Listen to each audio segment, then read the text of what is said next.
10.0 de Benjamin Fulford, la défaite des sionazis est désormais inévitable le 9 février 2015. Clip image 003. Oui, deux messages de Fulford se suivent, car tout s'accélère. La défaite des sionazis est désormais inévitable, le Pentagone détourne les yeux pendant que la Russie, l'Iran et la Turquie règlent son compte à l'Arabie Saoudite. La défaite de la cabale criminelle internationale sionazie est désormais inévitable en raison de la rapide évolution de la situation dans le monde, plus particulièrement au Moyen-Orient et en Ukraine. L'arrestation la semaine dernière par les Allemands tel que rapporté dans mon blog d'un représentant du gouvernement américain porteur de milliards de dollars en faux billets de $100 destinés à l'Ukraine et continue de provoquer d'énormes répercussions. Le Pentagone m'a contacté pour dire qu'il s'agissait de renseignements fiables. Espérons que cette action va entraîner l'arrestation de tous les dirigeants sionazis en commençant par la famille criminelle de Bush. Nous avons tout attendu trop longtemps que cela se produise.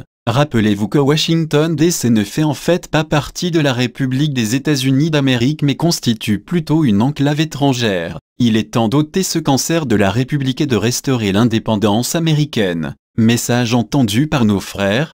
En tout cas, il y a des indices évidents que le cancer sionazi est déjà traité ailleurs. Il y a une réunion du G20 qui se tient en ce moment en Turquie et qui, selon des sources russes, fait partie d'une série de réunions destinées à être l'équivalent de la conférence de Yalta tenue par Roosevelt, Churchill et Staline. C'est la conférence de Yalta qui a créé l'ordre mondial postérieur à la Deuxième Guerre mondiale sous lequel nous vivons toujours à l'heure actuelle. Donc, les implications en sont qu'une série de réunions ininterrompues vont annoncer les plus grands changements survenus dans l'architecture internationale depuis la fin de la Deuxième Guerre mondiale. Ces réunions discutent d'une transformation totale de l'architecture internationale actuelle, y compris du FMI, de la Banque mondiale et des Nations unies. Quelques frontières nationales pourraient également être redessinées, particulièrement au Moyen-Orient, en Ukraine et en Corée. Il existe également une détermination commune à mettre fin définitivement à l'abomination sionazie. La découverte que le département d'État américain fournissait des dollars contrefaits aux deux belligérants de la guerre en Ukraine orientale a entraîné la rupture de la part de l'Allemagne et de la France avec le régime sionazie de Washington DC.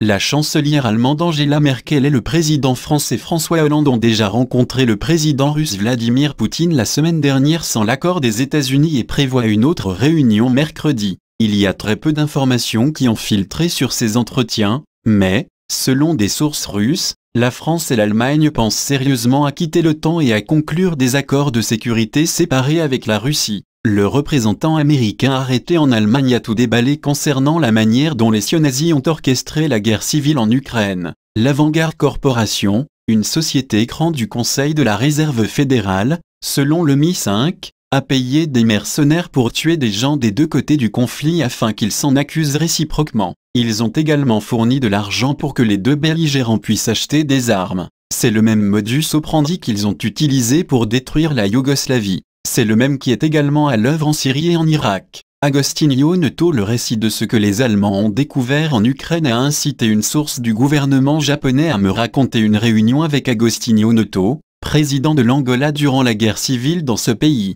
À cette époque, Neto lui avait montré une pièce remplie de 5 milliards de dollars en billets et lui avait dit que George Bush Sr. avait envoyé l'argent en Jimbo-Jet en lui disant de l'utiliser pour acheter des armes. Cet événement s'est déroulé à l'époque où les États-Unis soutenaient officiellement les rebelles combattant le régime communiste de Neto. Vous pouvez être sûr que Bush Sr. envoyait également des fonds aux rebelles de la même manière. Le comportement antisocial des sionazis est maintenant de mieux en mieux compris comme étant la source principale du terrorisme mondial et des avancées sont en cours pour y mettre fin une fois pour toutes. La réunion du G20 qui se termine aujourd'hui en Turquie suit de près une importante conférence sur la sécurité qui vient de se tenir en Allemagne. Des sources du Pentagone disent qu'un accord secret a d'ores et déjà été conclu avec les Russes, les Turcs et les Iraniens pour leur permettre d'évincer le régime en Arabie Saoudite et le forcer à payer de lourdes indemnités financières en compensation des activités terroristes qu'elle a financées. Le Pentagone ne lèvera pas le petit doigt pour défendre les Saoudiens qu'il soupçonne à juste titre d'être l'un des principaux instigateurs, avec les sionazis basés aux États-Unis, de l'attaque terroriste du 11 septembre.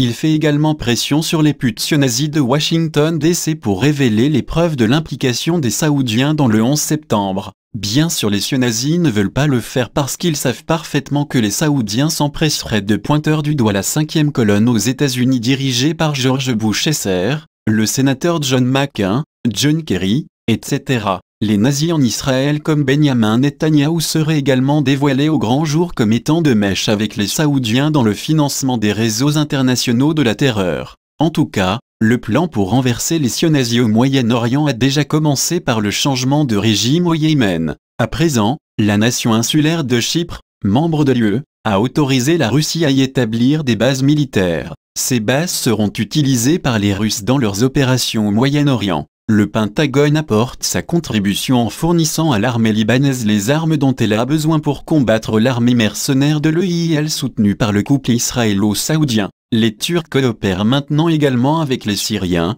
les Russes et les Iraniens dans une bataille visant à éliminer non seulement l'Arabie saoudite mais également le Koweït, les Émirats arabes unis, le Qatar, Bahreïn et Oman. Les Égyptiens ont également donné leur accord pour coopérer à l'effort d'évincer ces régimes d'usurpateurs fauteurs de troubles, selon des sources russes. Israël deviendra finalement, comme mentionné ici précédemment, une région autonome juive au sein d'une fédération islamique modérée, soufie, actuellement en formation. Au Yémen, les houthistes parachèvent leur coup d'État. La spiritualité du soufisme, les musulmans soufis sont des personnes qui recherchent l'intériorisation, l'amour de Dieu, la contemplation, la sagesse. Il s'agit d'une organisation initiatique et ésotérique. Le régime sionazi de Washington DC est également en difficulté car il lui reste toujours à trouver une source de financement qui lui permette de subsister après le 17 février. La même chose est vraie pour le système financier européen. Malgré l'hyperinflation des bourses de valeurs et les encouragements délirants de la presse propagandiste multinationale,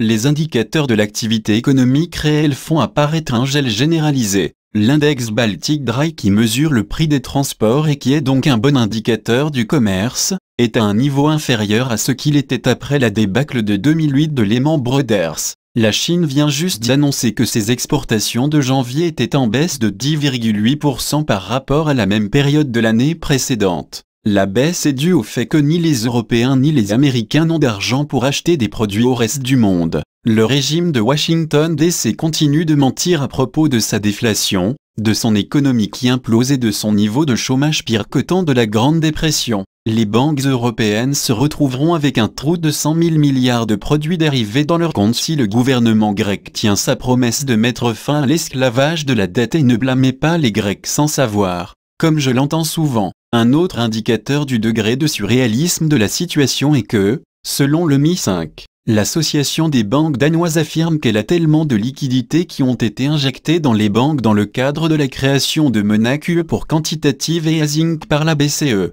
qu'elle n'a plus besoin des dépôts bancaires et qu'elle va commencer à réclamer des frais aux déposants. Elle n'a pas non plus besoin de faire des prêts, faisant face à l'implosion en cours de leur système financier basé sur la fraude. Les sionazis en sont réduits à jouer leur bonne vieille carte du chantage nucléaire. Ils ont commencé par ce qui ressemble à un obus d'artillerie nucléaire tiré en Ukraine. Les Russes disent qu'ils ont atteint une usine de munitions. Plusieurs courriels m'ont été envoyés en utilisant une numérologie cabalistique complexe pour expliquer que le 17 février serait le jour où commencerait la Troisième Guerre mondiale. Ma réponse à ces kabbalistes est de leur rappeler que ce vendredi est un vendredi 13 et que c'est un jour propice pour rafler tous les maniaques religieux qui essaient de commencer une guerre mondiale. En outre, si vous croyez pouvoir duper le Pentagone ou les Russes ou les Chinois pour les faire se battre les uns contre les autres, réfléchissez-y à deux fois. Nous savons tous que les Russes sont des alliés proches des Chinois. Maintenant nous avons un bandeau sur le site d'information officiel du gouvernement chinois Xinhua qui dit « La coopération entre les États-Unis et la Chine est plus forte que jamais ». Non seulement ces gens ne sont plus aptes à être dupés, mais il semble également que les Chinois aient appris à utiliser le même genre de subterfuge qu'utilisent les sionazis pour manipuler l'opinion publique. Ils ont mis en scène un accident d'avion à Taïwan la semaine dernière qui ressemble beaucoup à un coup monté utilisant les simulations par ordinateur et des acteurs de films catastrophes. Jetez un coup d'œil aux images grâce à ce lien pour repérer les petites erreurs typiques des simulations informatiques et les acteurs sortant de la rivière dans laquelle l'avion s'était écrasé sans s'être mouillé un cheveu. Il y a aussi des choses en cours dont nous ne pouvons pas parler. Cependant, nous pouvons confirmer que des représentants de la Société du Dragon Blanc ont tenu des réunions amicales la semaine dernière avec des représentants du Mossad, de la loge maçonnique P2 et du gouvernement chinois. Les Britanniques ont également envoyé un message écrit de soutien au but du Dragon Blanc. Nous travaillons d'arrache-pied pour trouver une solution gagnant-gagnant pour être sûr que 2015, l'année du troupeau, soit une excellente année pour les gens et les autres créatures vivantes sur la planète. Le bloc se référait précédemment à eux en tant que nationnistes, mais nous avons découvert que le mot sionazi existait déjà et donc, par respect pour les règles linguistiques, nous adopterons ce nouveau terme.